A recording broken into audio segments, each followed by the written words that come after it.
Hi everybody, this will be a very fast video. You need to set up your science notebook in the following ways. So go get that, get a marker, preferably a Sharpie, and a pen. You will need those items. Okay, I'm going to go through this as fast as I can. Okay, number one, write your name on the cover. First and last name.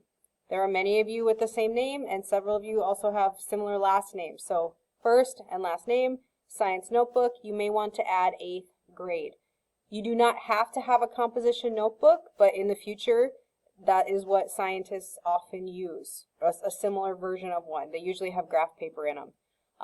But whatever notebook you have, it's dedicated to this class. Write your name big and bold on the front so everyone can see it.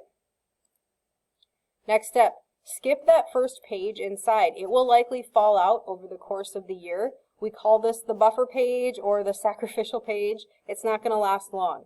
Okay, it's to protect the following pages. So just flop that first page over. Then on the second page of your notebook, you're going to write this. Table of contents. Yes, capitalize T, capitalize the C. It's the title of a page. Make it look nice. Underneath that, experiment or activity, you could abbreviate experiment with expt. That's fine. And then right across on that same line, page number. Do not fill this in because we haven't done it yet. Deal? Moving on. Skip another page. This is because your table of contents might very well go down that page, down the back and onto another one. So skip that page. And start numbering the pages in the lower outer corner.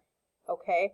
So a 1 in the outer lower right, flip that page over, do a 2 on the back, okay?